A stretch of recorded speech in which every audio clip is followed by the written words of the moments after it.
Hello दोस्तों, स्वागत है आप सभी का हमारे YouTube channel learn with MK पर। आपका सपोर्ट और प्यार ही हमें आगे बढ़ने की ताकत देता है। इसके लिए दिल से धन्यवाद। आज की वीडियो आपके लिए बहुत ही खास होने वाली है, क्योंकि हम पीछे के सेशंस में हम पढ़ रहे थे कि किस प्रकार 7वीं शताब्दी से लेकर 12वीं शताब्दी के मध्य राजपूतों की उत्पत्ति हुई, उनके सिद्धांत पढ़े थे हम। आज हम प्रमुख रूप से पढ़ेंगे अजमेर का चौहान वंश। कौन सा वंश पढ़ेंगे? अजमेर का चौहान वंश के बारे में पढ़ेंगे। और हम देखेंगे कि किस प्रकार अजमेर के जो चौहान थे, सबसे पहले देखेंगे कि इनका नामकरण किस प्रकार हुआ। ठीक है, तो करते हैं स्टार्ट हम। तो नामकरण दशरथ शर्मा की पुस्तक है जिसका नाम है अर्ली चौहान डायनेस्टी। इस पुस्तक में दशरथ शर्मा ने लिखा है कि चौहानों का पहला शासक या आदि पुरुष कौन था? चहमान नामक व्यक्ति था। किसने कहा है? दशरथ शर्मा ने कहा है। इस कारण इनका नाम क्या पड़ा? चहमान अथवा चौहान नाम पड़ा। तो दशरथ शर्मा के अनुसार पहला व्यक्ति या उनका आदि पुरुष कौन था? चहमान नामक व्यक्ति था। इसके कारण ही इसका नाम क्या पड़ गया? इस वंश का चौहान या चहमान नाम पड़ गया। इसके अलावा नामकरण के बारे में दूसरा मत आता है रामकरण आशोप। तो रामकरण आशोप क्या कहते हैं कि चौहान है वो सांबर झील के चारों ओर रहते थे, इस कारण इसका नाम क्या पड़ा? चाहुमान या चौहान। तो रामकरण आशोप किसका संदर्भ देते हैं? सांबर झील के चारों ओर रहने के कारण इसका नाम चौहान बताते हैं। इसके अलावा बात करते हैं हम तो जैनक की पुस्तक है जिसका नाम है पृथ्वीराज विजय। और इस पृथ्वीराज विजय पुस्तक में चौहानों के बारे में लिखा है कि चौहान क्या नाम क्या है? गुणवाचक है। और कौन से गुणों को बताया गया है इसमें चौहानों के? इस चौहान में चा का अर्थ है चाप अथवा धनुर्विद्या में दक्ष थे।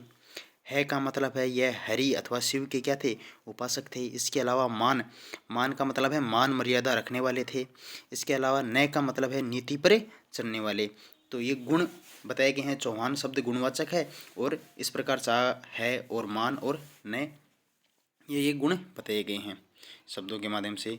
इसके अलावा हम आगे बात करते हैं कि चौहानों का उत्पत्ति क्षेत्र कौन सा है, कि उनकी उत्पत्ति कहाँ से हुई थी। तो उत्पत्ति के बारे में बात करते हैं तो बिजोलिया शिलालेख है। बिजोलिया शिलालेख हमें कहाँ पर मिलता है? भीलवाड़ा से। कहाँ से मिलता है बिजोलिया शिलालेख? भीलवाड़ा से। और इस बिजोलिया शिलालेख के अनुसार चौहानों का मूल स्थान क्या बताया गया है? जंगल प्रदेश का सपादलक्ष क्षेत्र। कौन सा बताया गया है? जंगल प्रदेश का सपादलक्ष क्षेत्र। सपादलक्ष क्षेत्र किसको कहा जाता है? 1.25 लाख गांवों के समूह को क्या कहा गया है? सपादलक्ष क्षेत्र कहा गया है। और यह क्षेत्र क्या था? शाकंभरी क्षेत्र था। यहाँ पर सांबर झील के चारों ओर यह विस्तृत था। इस संपूर्ण जंगल प्रदेश की राजधानी क्या हुआ करती थी? अहिच्छत्र या नागौर ही थी। इसके अलावा हर्षनाथ शिलालेख के अनुसार चौहानों का आरंभिक क्षेत्र क्या बताया गया है? अनंत प्रदेश यानी शिखर बताया गया है। तो एक चीज़ ये भी याद रखनी है हमको कि हर्ष शिलालेख है उसमें चौहानों का आरंभिक क्षेत्र क्या बताया गया है? अनंत प्रदेश। और शिखर का प्राचीन नाम क्या है? अनंत प्रदेश। ये याद रखना है। इस प्रकार यह माना जाता है कि चौहानों का विस्तार सांबर से लेकर कहाँ तक था? सांबर से लेकर शिखर तक विस्तृत था। इसके आगे हम देखते हैं चौहानों की उत्पत्ति के बारे में कई मत आते हैं। तो पहला मत आता है चौहानों की उत्पत्ति को लेकर सूर्यवंशी मत। अब सूर्य कौन कौन से स्रोत हैं जो चौहानों को क्या बताते हैं? सूर्यवंशी बताते हैं। तो पहला है इसमें नयनचंद्र सूरी का ग्रंथ है जिसका नाम है हमीर महाकाव्य, जोधराज का हमीर रासो, इसके अलावा जैनक का पृथ्वीराज विजय। तो आपको इन ग्रंथों को याद कर लेना है। कई बार मिलान में प्रश्न आते हैं कि हमीर महाकाव्य की रचना किसने की, हमीर रासो की किसने की और पृथ्वीराज विजय की रचना किसने की। तो सूर्यवंशी मत हमें किस में मिलते हैं कि चौहान सूर्यवंशी थे। तो इनके 3 के नाम याद रखना है, हमीर काव्य, हमीर रासो और पृथ्वीराज विजय। इसके अलावा हम बात करते हैं कि चौहानों को चंद्रवंशी बताने वाले स्रोत कौन कौन से हैं। तो हाँसी का अभिलेख है। और हाँसी का अभिलेख हमें कहाँ से मिला है? हरियाणा से। इसमें चौहानों को क्या बताया गया है? चंद्रवंशी यानी चंद्र से उत्पन्न बताया गया है। इसके अलावा अचलेश्वर का शिलालेख कहाँ पर मिला है हमें? आबू से मिला है। तो इस शिलालेख के अनुसार भी क्या बताया गया है कि चौहान कौन थे? चंद्रवंशी थे। इसके अलावा तीसरा मत आता है कि चौहानों की उत्पत्ति किससे मानी गई है? ब्राह्मणों से। और इसके कौन कौन से मत मिलते हैं हमें? इसका पहला मत मिलता है हमें बिजोलिया शिलालेख। हमने पहले भी पढ़ चुके हैं चौहानों की उत्पत्ति के बारे में बिजोलिया शिलालेख में कि चौहानों के लिए विप्र श्रीवत्स गोत्र का प्रयोग हुआ है जो कि एक ब्राह्मण गोत्र है। इस आधार पर दशरथ शर्मा और कायम खानी रासो है, उसकी रचना किसने की थी? कवि जान ने की थी। तो ये भी वेरी वेरी इंपॉर्टेंट आपको याद रखना है कि कायम खानी रासो है, उसकी रचना किसने की थी? कवि जान ने। इसमें ब्राह्मण शब्द बताया गया है कि इन दो चीज़ों में किस किस में, बिजोलिया शिलालेख में और कायम खानी रासों में क्या बताया गया है? ब्राह्मण शब्द का उल्लेख होना बताया गया है। अब बात करते हैं कि चौहान वंश के प्रमुख शासक कौन कौन थे। तो चौहानों के बारे में बात करते हैं तो प्रमुख शासकों के कि चौहानों की आरंभिक शाखा क्या है, कहाँ से प्रारंभ मानी जाती है? चौहानों के आरंभ अजमेर से माना जाता है। यह चौहानों की क्या थी? प्राचीनतम शाखा थी। वेरी वेरी इंपॉर्टेंट कि चौहानों की आरंभिक शाखा अजमेर से प्रारंभ मानी जाती है और यह क्या है? सबसे प्राचीन शाखा भी है। अन्य सभी चौहान शाखाएं इसी शाखा से क्या हुई है? उत्पन्न हुई है, इसलिए इसे कुल शाखा भी कहा जाता है। यानी सबसे प्राचीन शाखा अजमेर की और इस अजमेर की शाखा से अन्य जो भी चौहानों की शाखाएं हैं वो उत्पन्न हुई हैं। इस कारण इसको हम क्या बोल सकते हैं? इस कारण हम इसको कुल शाखा भी बोल सकते हैं। इस शाखा के वासुदेव से लेकर हरिराज तक कुल कितने शासक हुए हैं? अजमेर शाखा के कुल 34 शासक हुए हैं, जिन्होंने 551 ईस्वी से लेकर 1194 ईस्वी तक क्या किया है? शासन किया है। यानी किससे लेकर? वासुदेव से लेकर, और 1194 ईस्वी में किसका शासन था? पृथ्वीराज तृतीय का। हम बात करते हैं आगे। आरंभ में चौहान शासक गुज्जर प्रतिहारों के सामंत थे। आरंभ में क्या थे? ये चौहान शासक थे। शुरू में किसके सामंत हुआ करते थे? ये गुज्जर प्रतिहारों के सामंत हुआ करते थे। कालांतर में स्वयं शासक के रूप में रहे और इस वंश के प्रमुख शासक इस प्रकार रहे। किस प्रकार रहे? हम देखते हैं आगे। पहला शासक आता है चौहान वंश का वासुदेव। अब इसके बारे में क्या जानकारी प्राप्त होती है हमें कि बिजोलिया लेख के अनुसार चौहान वंश के संस्थापक कौन थे? वासुदेव थे। इन्होंने 551 ईस्वी में चौहान वंश की क्या की थी? स्थापना की थी। तो चौहान वंश के संस्थापक किसको माना जाता है? वासुदेव को माना जाता है। कब की थी चौहान वंश की स्थापना? 551 ईस्वी में की थी। ठीक है, वेरी वेरी इंपॉर्टेंट। इस समय इन्होंने सांबर झील का क्या करवाया था? निर्माण। तो सांबर झील का निर्माता भी कौन है? वासुदेव है। इस कारण वासुदेव चौहान को इस वंश का आदि पुरुष अथवा मूल पुरुष कहा जाता है। आपके सामने प्रश्न आ जाए कि चौहान वंश का आदि पुरुष या मूल पुरुष किसे कहते हैं, तो आंसर होगा वासुदेव। अगर आपके सामने क्वेश्चन आ जाए कि सांबर झील का निर्माण अजमेर में किसने करवाया था, तो आंसर होगा वासुदेव ने करवाया था। आपके सामने प्रश्न आ जाए कि चौहान वंश का संस्थापक कौन था, तो वासुदेव होगा। और स्थापना कब की थी इन्होंने? 551 ईस्वी में। आगे बात करते हैं वासुदेव के बाद में क्रमशः कौन कौन शासक बने। वासुदेव के बाद में हम बात करते हैं तो बनता है सामंत राज, इसके बाद में अजय राज प्रथम, इसके बाद में शासक बनता है विग्रह राज प्रथम, फिर चामुंड राज प्रथम, गोपेंद्र राज प्रथम तथा दुर्लभ राज प्रथम शासक बनते हैं, जिसकी कोई विशिष्ट उपलब्धियां नहीं थी। इस कारण हम इसकी ज़्यादा डिटेल से नहीं पढ़ेंगे क्योंकि उनकी कोई विशेष उपलब्धि तो थी नहीं। नेक्स्ट आगे बात करते हैं वासुदेव के बाद में नेक्स्ट शासक हुए गोविंद राज प्रथम। इसको बोलते हैं हम या गुवक प्रथम भी बोलते हैं। इन्हें गुवक की क्या दी गई? उपाधि दी गई। इस कारण हम गोविंद राज प्रथम को क्या बोलते हैं? गुवक भी बोलते हैं। हर्ष लेख के अनुसार गुवक को नागावलोक दरबार में, यानी नागावलोक दरबार किसका था? ये नागभट्ट से लेकर महीर भोज तक के दरबार को हम क्या बोलते हैं? नागावलोक का दरबार बोलते हैं। प्रसिद्धि प्राप्त थी। इस काल में हर्षनाथ का शिव मंदिर निर्मित करवाया गया। प्रश्न आ जाए कि किस चौहान शासक के काल में हर्षनाथ का शिव मंदिर है वो बनवाया गया था, तो आपका आंसर क्या होगा? गोविंदराज प्रथम के काल में हर्षनाथ का शिव मंदिर बनवाया गया था। ठीक है, नेक्स्ट आगे बात करते हैं कि नागभट्ट प्रथम ने अनंत प्रदेश के क्षेत्र किसको दिया? गुवक को दिया था। यानी नागभट्ट द्वितीय ने अनंत प्रदेश यानी सीकर का क्षेत्र किसको दिया था? गुवक को, यानी गुवक यानी गोविंदराज प्रथम को दिया था। इसके अलावा गुवक प्रथम के बाद में चंद्रराज द्वितीय, गोविंदराज द्वितीय तथा चंद्रराज तृतीय का शासन होता है। ये क्या बना थे? से शासक बने थे। नेक्स्ट इसके बाद में शासक बनते हैं वाक्यपति राज। वाक्यपति राज की कोई ये विशिष्ट उपलब्धि है? कौन कौन सी हैं? पृथ्वीराज विजय के अनुसार यह 188 युद्धों का क्या था? विजेता था। कितने युद्धों का? 188 युद्धों का विजेता था। ये बात किस में कही गई है? पृथ्वीराज विजय। ये ग्रंथ किसका है? जयानक का। याद करना है फिर से, हमने पीछे पढ़ गए हैं अभी कि पृथ्वीराज विजय ग्रंथ किसका है? जयानक का। और जयानक ने इसे कितने युद्धों का विजेता बताया गया है? 188 युद्धों का। इसके अलावा बात करें हम कि बिजोलिया अभिलेख में इसे क्या कहा गया है? विद्यापति की क्या दी गई है? उपाधि दी गई है। तो प्रश्न आ जाए कि बिजोलिया शिलालेख में या अभिलेख में विद्यापति किसे कहा गया है? तो आंसर होगा किसको? वाक्यपति राज को कहा गया है। नेक्स्ट हम बात करते हैं कि हर्ष के लेख में वाक्यपति को महाराज की उपाधि भी दी गई है। किसकी उपाधि दी गई है? महाराज की। कौन से लेख में? हर्ष के लेख में। और हर्ष का लेख हमें कहाँ मिलता है? ये मिलता है हमें सीकर से। कहाँ से मिलता है? सीकर से मिलता है।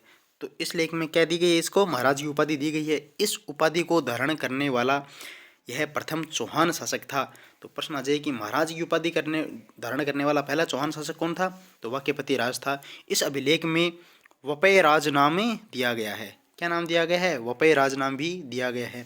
आगे चलकर इसके दो पुत्र होते हैं, एक का नाम है सिंहराज और दूसरे का क्या नाम है? लक्ष्मण। तो सिंहराज का क्या है कि महाराजा धीराज की उपाधि धारण करने वाला पहला चौहान शासक कौन है? महाराजा धीराज। महाराज की उपाधि तो वाक्यपति राज ने की थी, और महाराजा धीराज की उपाधि किसने धारण की थी? इसका बेटा हुआ था जिसका क्या नाम था? सिंहराज। तो सिंहराज ने महाराजा धीराज की उपाधि धारण की थी। इसके अलावा वाक्यपति राज का ये क्या बनता है? उत्तराधिकारी बनता है। इसके अलावा दूसरा बेटा था वाक्यपति राज का, क्या नाम था वाक्यपति राज का दूसरा पुत्र? उसका नाम था लक्ष्मण। और ये लक्ष्मण क्या करता है? नाडोल, वर्तमान में नाडोल को क्या बोलते हैं? हम पाली। यहाँ पर क्या करता है? चौहान वंश की स्थापना करता है। तो नाडोल में चौहान वंश की स्थापना करने वाला शासक कौन था? चौहान। वेरी वेरी इंपॉर्टेंट, कौन था? लक्ष्मण। नाडोल में चौहान वंश की स्थापना करने वाला शासक कौन था? लक्ष्मण। यानी नाडोल में ऐसे भी बोल सकते हैं कि नाडोल में चौहान वंश का संस्थापक लक्ष्मण को भी बोले सकते हैं हम। ये होगा इसका। ठीक है। नेक्स्ट हम बात करते हैं विग्रहराज द्वितीय। अगला शासक कौन बनता है चौहानों का? विग्रहराज द्वितीय। इसके बारे में देखते हैं। यह चौहानों का क्या था? यह चौहानों का प्रतापी शासक था। इसने अजमेर के चौहानों का पहला स्वतंत्र शासक माना जाता है। प्रश्न आ जाए कि अजमेर का जो चौहान थे उनमें पहला स्वतंत्र शासक किसको माना जाता है? तो कौन माना जाता है? विग्रहराज द्वितीय। इसके अलावा हम बात करें 973 ईस्वी का हर्ष का अभिलेख है। कब का है? 973 ईस्वी का हर्ष का अभिलेख। इस काल में क्या कराया गया था? उसको उत्कीर्ण करवाया गया था। तो प्रश्न आ जाइए कि हर्ष के अभिलेख किसके काल से संबंधित है? ये विग्रहराज द्वितीय के काल से संबंधित है। जबकि प्रश्न आ जाए कि सीकर का जो हर्ष का शिव मंदिर है उसका निर्माण किसके काल में हुआ था? तो उसका गुवक बोल सकते हैं हम, या फिर गोविंदराज बोल सकते हैं। नेक्स्ट, इसी के काल में अजमेर के चौहान या गुजरात के चालुक्यों का संघर्ष क्या होता है? आरंभ होता है। वेरी वेरी इंपॉर्टेंट, इसको थोड़ा सा याद रखना आपको। प्रश्न आता है कि किसके काल में या किसके समय में अजमेर के चौहानों तथा गुजरात को जो चालुक्य वंश थे उनके मध्य आपस में संघर्ष आरंभ होता है? तो वह विग्रहराज द्वितीय के काल में संघर्ष आरंभ माना जाता है। इसके अलावा हम बात करते हैं कि विग्रहराज द्वितीय ने चालुक्य शासक कौन था? मूलराज। और मूलराज की राजधानी हुआ करती थी अहिनलवाड़ा। अहिनलवाड़ा पर क्या किया था? आक्रमण करके इसको हरा दिया था। तथा भड़ोच पड़ता है गुजरात में, और भड़ोच में क्या किया था इसने? आशापुरा देवी का मंदिर बनवाया था। तो प्रश्न आ जाए कि निम्न में से कौन सा चौहान शासक भड़ोच में आशापुरा देवी का मंदिर बनवाया था? तो उत्तर क्या होगा? विग्रहराज द्वितीय ने आशापुरा देवी का मंदिर बनवाया था। कहाँ पर? भड़ोच। और भड़ोच कहाँ पे है? वर्तमान में गुजरात में, उसमें गुजरात में आया करता है। और इसे क्या दिया गया था? इन्हें पृथ्वीराज विजय में क्या दी गई है? गंगा और मतंगा की उपाधियाँ दी गई है। तो विग्रहराज को क्या दी गई है? गंगा और मतंगा की उपाधियाँ भी दी गई है। इसके बाद में अगला शासक बनता है दुर्लभराज। दुर्लभराज के बारे में हम देखते हैं। यह विग्रहराज द्वितीय का क्या था? भाई था। किनसरिया लेख है। इसके अलावा पृथ्वीराज विजय में इसे दुर्लभ मेरु कहा गया है। तो प्रश्न आता है कई बार कि दुर्लभ मेरु किस चौहान शासक को कहा गया है, या दुर्लभ मेरु किसके लिए प्रयुक्त हुआ है? तो आंसर होगा किसके लिए? दुर्लभ राज के लिए, जिसका तात्पर्य है वह शासक जो आदेशों की अवहेलना उसके शत्रु भी नहीं कर सकते। क्या है इसका तात्पर्य? कि वो शासक जिसके आदेशों की अवहेलना कौन नहीं कर सकता? उसके शत्रु भी नहीं कर सकते। नेक्स्ट, अगला शासक हुआ गोविंदराज द्वितीय। गोविंदराज गोविंदराज कौन है? तृतीय है। पर इसके बारे में क्या है कि पृथ्वीराज विजय में गोविंदराज तृतीय को क्या कहा गया है? इसको वेरीघट कहा गया है। किसमें? पृथ्वीराज विजय में। याद रखना है, पृथ्वीराज विजय किसकी पुस्तक है? जयनक की। और इस पुस्तक में गोविंदराज तृतीय को क्या कहा गया है? वेरीघट। तो प्रश्न पूछते हैं सीधा ऐसे ही कि वेरीघट किसकी उपाधि है, किसे कहा गया है? तो आपको याद रखना है गोविंदराज तृतीय को क्या कहा गया है? वेरीघट कहा गया है। और इसका अर्थ क्या है? वेरीघट का शत्रुओं का क्या करने वाला? संहार करने वाला। आगे नेक्स्ट, फरिश्ता की पुस्तक है तारीख ए फरिश्ता में लिखा था कि इस शासक ने गजनी से आने वाले मुसलमानों को भारत आने से क्या किया था, रोका था। इसके बाद वाक्यपति राज द्वितीय, चामुंडराज द्वितीय, दुर्लभ राज तृतीय जिसको हम क्या बोलते हैं, दुशाला भी बोलते हैं, इसके अलावा विग्रह राज तृतीय जिसको हम बोलते हैं विशाला, इन्होंने क्या किया था, शासन किया था। और हम बात करते हैं इसके बाद में अगला शासक बनता है पृथ्वीराज प्रथम, और ये कब से कब तक रहता है, 1090 ईस्वी से लेकर 1110 ईस्वी तक क्या बनता है, शासक बनता है। यह पहला चौहान शासक था जिसने परम भटारक महाराजा धीराज परमेश्वर की क्या ली थी, उपाधि ली थी। तो वेरी वेरी इंपॉर्टेंट आपको याद रखना है कि चौहानों का पहला शासक कौन था जिसने परम भटारक महाराजा धीराज परमेश्वर की क्या ली थी, उपाधि ली थी। इसके अलावा बात करें तो सोमनाथ मंदिर में भोजनशाला का क्या करवाया था इसने, सोमनाथ मंदिर में भोजनशाला का निर्माण करवाया था। इसके अलावा बात करें कि रणथंभौर के जो जैन मंदिर थे उनमें क्या किया था इसने, स्वर्ण कलश भेंट किए थे। तो रणथंभौर के जैन मंदिरों में स्वर्ण कलश भेंट करने वाला शासक कौन था, पृथ्वीराज प्रथम था। इसके अलावा हम बात करते हैं कि इसी के काल में सामंत हट्टड़ के द्वारा जीर्ण माता मंदिर का निर्माण भी क्या किया गया था, आरंभ किया गया था। और जीर्ण माता का मंदिर कहाँ है वर्तमान में, सीकर में। और तो किसके द्वारा किया गया था इसका निर्माण जीर्ण माता के मंदिर का, इनका सामंत था हट्टड़ के द्वारा किया गया था। नेक्स्ट शासक हुए हैं चौहान वंश के अजय राजे द्वितीय। राजशेखर सूरी की रचना है प्रबंध कोश व हमीर महाकाव्य। हमीर महाकाव्य किसका हमने पढ़ा है पीछे, जोधराज का। में अजय राज को अल्हण कहा है, जो कि बाद में सल्हण नाम से क्या हुआ, प्रचलित हुआ। उन्होंने अपनी राजधानी के रूप में 1173 ईस्वी में अजमेर को स्थापित किया और यहीं पर अजय मेरु दुर्ग बनवाया था। तो प्रश्न आता है कि किस चौहान शासक ने अजमेर की स्थापना की थी या अजमेर को अपनी राजधानी बनाया था, राजधानी बनाया था। तो किसने बनाया था अजमेर को अपनी राजधानी, अजय राज द्वितीय ने। कब बनाया, 1113 ईस्वी में अजमेर को अपनी राजधानी बनाया। और अजय मेरु दुर्ग का निर्माण भी किसने कराया, अजय राज ने करवाया था। राजधानी बनाने के बाद में क्या कर लिया था, अजय मेरु दुर्ग का निर्माण कराया था। आगे हम बात करते हैं कि अजमेर में एक टकसाल स्थापित करवाई जहाँ से बड़ी संख्या में क्या मिले, या चांदी के सिक्के चलाई। अजमेर में एक टकसाल बनाते हैं, टकसाल किसको बोलते हैं, जहाँ से सिक्के ढालने का काम किया जाता है। और यहाँ से किसके सिक्के बनाए जाते थे, चांदी के सिक्के चलाए, जिन्हें अजय प्रिय द्रुम कहा गया। इन सिक्कों को क्या क्या कहा गया, अजय प्रिय द्रुम। तो प्रश्न आता है कई बार कि अजय प्रिय द्रुम नामक सिक्के किसने चलाए, तो अजय राज प्रथम ने चलाए। और इसने क्या किया था, अजमेर को अपनी राजधानी बनाया था। और क्या किया था, अजय मेरु दुर्ग का निर्माण कराया था। अजय प्रिय द्रुम नामक चांदी के सिक्के चलाए। याद रखना है सिक्के किसके, कौन सी धातु के थे ये, अजय प्रिय द्रुम, ये चांदी के सिक्के थे। इन सिक्कों पर क्या था, अजय देव और उसकी रानी थी कौन, सोमल देवी। याद रखना है उसकी रानी कौन थी, सोमल देवी। इनका नाम मिलता है हमें। ये सिक्के मुख्य रूप से पुष्कर व मथुरा से प्राप्त होते हैं। कम मात्रा में ताम्र सिक्के भी प्राप्त होते हैं, यानी चलाए गए थे, यानी तांबे के सिक्के भी इसने चलाए थे। रानी का नाम ध्यान में रखना है, सोमल देवी, ठीक है।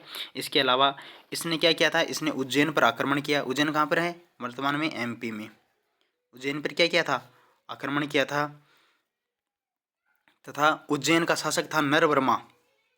इसका सेनापति था कौन, सुल्हण। नरवर्मा के सेनापति सुल्हण को पराजित कर अजमेर लाया था। इसके काल में गजनी के तुर्कों का भी आक्रमण हुआ था, जिसे साहित्य में गजनी मातंगी नाम दिया गया। अजय राज तृतीय ने जैन धर्म के लिए निम्न 2 कार्य किए। क्या काम किए थे, अजय राज तृतीय नहीं, यहाँ पर द्वितीय आएगा, ठीक है। अजय राज द्वितीय ने क्या किया था जैन धर्म के लिए, श्वेतांबर व दिगंबरों के मध्य शास्त्रार्थ करवाया, जिसकी अध्यक्षता किसने की थी, स्वयं ने करी थी। यानी एक तरफ बैठ गए श्वेतांबर जैन आचार्य और एक तरफ दिगंबर, और उनकी अध्यक्षता किसने की थी, जो शास्त्रार्थ करवाया था उसकी अध्यक्षता खुद ने करी थी, किसने, अजय राज द्वितीय ने। इसके अलावा पार्श्वनाथ मंदिर है अजमेर का, उसमें क्या किया था इसने, स्वर्ण कलश भेंट किया था। तो पार्श्वनाथ मंदिर में स्वर्ण कलश किसने भेंट किया, अजय राज ने। रणथंभौर में स्वर्ण कलश किसने भेंट किया था, पृथ्वीराज फर्स्ट ने। अंतिम समय में अपने बड़े पुत्र कौन था, अर्णोराज। अर्णोराज को राज्य सौंपकर स्वयं तपस्या के लिए कहाँ चला जाता है, पुष्कर की पहाड़ियों में चला जाता है, कौन, अजय राज। अब इसके बाद में अगला इसका नेक्स्ट पुत्र शासक बनता है, जिसका क्या नाम है, अर्णोराज। अर्णोराज का शासन रहता है कब से कब तक, 1135 से लेकर 1150 ईस्वी तक। अब इसकी कौन कौन सी उपलब्धियां हैं उनको हम देखेंगे। प्रमुख उपलब्धियों की बात करें तो इसकी सैनिक उपलब्धियां हैं, कौन कौन सी हैं, कि इसने क्या किया था, तुर्कों से संघर्ष किया था। देखते हैं चलो किस प्रकार इन्होंने तुर्कों से संघर्ष किया था अर्णोराज ने। अर्णोराज के समय में तुर्क तुर्क किसको बोलते हैं, तुरस्क व गजनी शासक कौन था, बहराम शाह ने आक्रमण किया था। तो बहराम शाह ने किसके समय में आक्रमण किया था भारत पर, अर्णोराज के समय। यह सेना मरुस्थल को पार करके कहाँ तक आ गई थी, बहराम शाह की सेना अजमेर तक पहुँच गई थी। अजमेर में चौहान सेना ने तुर्कों का कत्लेआम किया। चौहानों ने क्या कर दिया, जो तुर्कों की सेना थी उसका कत्लेआम कर दिया, जिससे अजमेर की पवित्र भूमि मलेच्छों के रक्त से क्या हो गई, अपवित्र हो गई। ये बात हमें कहाँ से मिलती है, इसकी जानकारी पृथ्वीराज रासो, ये ग्रंथ किसका है, चंद्रबरदाई का ग्रंथ है पृथ्वीराज रासो, इससे हमें इसकी ये जानकारी प्राप्त होती है। जिसे पुनः पवित्र करने हेतु अर्णोराज ने तारागढ़ व नाग पहाड़ियों के मध्य चंद्राबांडी व गोमती के जल को रोककर किसका निर्माण करवाया, आना सागर झील का निर्माण करवाया। प्रश्न आ जाए कि आना सागर झील का निर्माण किसने करवाया, आना सागर झील का निर्माण कराया अर्णोराज ने। कौन सी नदियों को के पानी को से इस झील का निर्माण हुआ, चंद्राबांडी और गोमती से। ठीक है, कौन सी पहाड़ियों से, तारा व नाग पहाड़ियों से। ठीक है, और क्यों करवाया, क्योंकि मलेच्छों का क्या किया था, अर्णोराज ने कत्लेआम किया था। उस अपवित्र हुई भूमि को वापस पवित्र करने के लिए किसका निर्माण करवाया था, आना सागर झील का निर्माण करवाया था। इसके अलावा हम बात करें तो चौहान और चालुक्य संघर्ष। अब इसके समय में क्या होता है, अर्णोराज ने चालुक्यों के साथ 2 युद्ध किए थे। वर्ष 1134 में अर्णोराज ने चालुक्य शासक था जयसिम्हा सिद्धराज को पराजित किया, और इसके बाद सिद्धराज की पुत्री थी जिसका नाम क्या था, कांचन देवी। इस कांचन देवी से क्या हो गया, अर्णोराज का विवाह हो गया। फिर 1145 ईस्वी में चालुक्य शासक, इसके बाद में कौन बनता है, कुमारपाल ने क्या किया, आबू का युद्ध में अर्णोराज को हरा दिया। और उसके बाद में अर्णोराज की पुत्री थी कौन, जल्हण, और जल्हण का विवाह किससे हो गया, फिर कुमारपाल से हुआ। यानी अर्णोराज ने गुजरात के चालुक्य वंश के शासकों के साथ 2 युद्ध किए। पहला युद्ध तो होता है सिद्धराज के साथ, जो कौन जीत जाता है, तो अर्णोराज जीत जाता है। और अर्णोराज जीतने के बाद में किसके साथ विवाह करता है, कंचन देवी के साथ विवाह कर लेता है, जो कि सिद्धराज की क्या थी, बेटी थी। और इसके बाद में 1145 में दूसरा युद्ध करता है। इस समय गुजरात का या जो चालुक्य शासक होता है वो कौन बन जाता है, कुमारपाल। और ये कुमारपाल क्या कर लेता है, इस आबू के युद्ध में हरा देता है किसको, अर्णोराज को। पहले में अर्णोराज जीतता है और दूसरे में अर्णोराज हार जाता है। किससे हारता है, कुमारपाल से। और हारने के बाद अर्णोराज अपनी पुत्री का विवाह, क्या नाम था उस पुत्री का, जल्हण, इसका विवाह किसके साथ कर देता है, कुमारपाल के साथ ही कर देता है। इसके अलावा हम बात करें चालुक्य के अलावा अन्य संघर्ष हैं कि परमार शासक था कौन, नरवर्मा, इसको हराता है। इसके अलावा बिजोलिया शिलालेख में अर्णोराज को कुशवर्णा की क्या दी गई है, उपाधि दी गई है। तो कुशवर्णा उपाधि किसकी है, अर्णोराज की है। इतिहासकार के अनुसार इस कुश क्षेत्र यानी कन्नौज को तथा वर्णा क्षेत्र किसको कहा गया है, बुलंदशहर को बताया गया है। वर्णा क्षेत्र कौन सा है, बुलंदशहर को, और कुश क्षेत्र किसको कहा गया है, कन्नौज को। नोट में क्या लिखा है कि वर्ष 1192 के ग्रंथ अवशेक निरुक्ति में अर्णोराज हेतु महाराजा धीराज परम भटारक परमेश्वर श्रीमद का युद्ध भी क्या हुआ है, प्रयुक्त हुआ है। नेक्स्ट हम बात करते हैं अर्णोराज की जो सांस्कृतिक उपलब्धियां थी वो कौन कौन सी थी। ठीक है, कि कौन कौन से कार्य किए थे अर्णोराज ने, कौन से मत के अनुयायी थे। तो अर्णोराज के बारे में याद रखना है, अर्णोराज शैव मत के अनुयायी थे। इसके बावजूद भी इसने वैष्णव व जैन धर्म के लिए भी क्या किया था, कार्य किया था।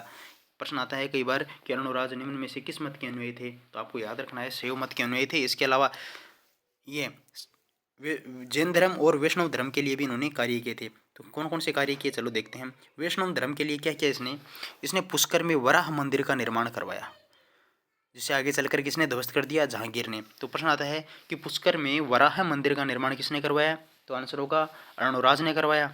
ठीक है, और जैनों के लिए क्या किया था इसने, जैनियों के लिए भूमि अनुदान दिए, जिसे जैन धर्मावलंबी देवघोष व धर्मघोष को दरबार में शरण दी थी। भूमि अनुदान और जैन धर्मावलंबी कौन थे, धर्मघोष व देवघोष, इनको क्या किया था, दरबार में शरण दी थी। अब आगे चलकर अर्णोराज का शासन समाप्त हो जाता है। और जैसा कि हमने पढ़ा कि अर्णोराज का एक विवाह तो होता है कांचन देवी के साथ। कांचन देवी कौन थी, कांचन देवी थी सिद्धराज की पत्नी। ठीक है, कांचन देवी कौन थी, सिद्धराज की पुत्री थी, जिसका विवाह अर्णोराज के साथ हो जाता है। और उसकी एक रानी थी जिसका नाम था सुधावा या जोहिया रानी। ठीक है, इससे इसके 2 पुत्र उत्पन्न होते हैं, पहले पुत्र कौन है? जगदेव। जगदेव जो कि इसका बड़ा बेटा है, और दूसरा बेटा है कौन? विग्रहराज चतुर्थ। और कंचन देवी से एक पुत्र उत्पन्न होता है जिसका क्या नाम है? सोमेश्वर। हम बात करते हैं आगे। जगदेव से जो पुत्र हुआ वो हुआ पृथ्वीराज द्वितीय, और विग्रहराज चतुर्थ के 2 पुत्र थे, एक का नाम था अपरगंगे और दूसरे का क्या नाम था? नागार्जुन। आगे चलकर ये शासक बनते हैं, बताएंगे हम किस प्रकार ये शासक बनेंगे। और सोमेश्वर से 2 पुत्र उत्पन्न होते हैं, पहला पुत्र है पृथ्वीराज तृतीय और दूसरा है हरिराज। और पृथ्वीराज तृतीय का पुत्र कौन है? गोविंदराज, जो कि रणथंभौर में क्या करेगा? चौहान वंश की स्थापना करेगा। कौन है? गोविंदराज तृतीय। तो सबसे पहले इसमें शासक बनता है कौन है? अर्णोराज के बाद में शासक बनेगा, अर्णोराज की हत्या कर देगा कौन? जगदेव। और जगदेव इसकी हत्या करने के बाद में क्या बन जाएगा? शासक बन जाएगा। इस कारण चौहान वंश का पितृहंता भी कहा जाता है? किसको? जगदेव को। देखो नोट में नीचे लिखा है कि जगदेव ने अर्णोराज की हत्या कर दी, इस कारण जगदेव को चौहानों का क्या कहा जाता है? जगदेव को चौहानों का पितृहंता भी कहा जाता है। जगदेव के बाद में अगला शासक बनता है विग्रहराज चतुर्थ। ठीक है, हम आगे नेक्स्ट पढ़ेंगे। अगले जो भी नेक्स्ट वीडियो में हम बात करेंगे किस प्रकार कौन कौन से शासक रहे। ठीक है, तो दोस्तों उम्मीद करता हूँ आज की वीडियो आपको पसंद आई होगी। अगर वीडियो अच्छी लगे तो लाइक ज़रूर करें और अपने दोस्तों के साथ शेयर करें, और इस चैनल को सब्सक्राइब करना ना भूलें। मिलते हैं अगली वीडियो में, तब तक के लिए धन्यवाद।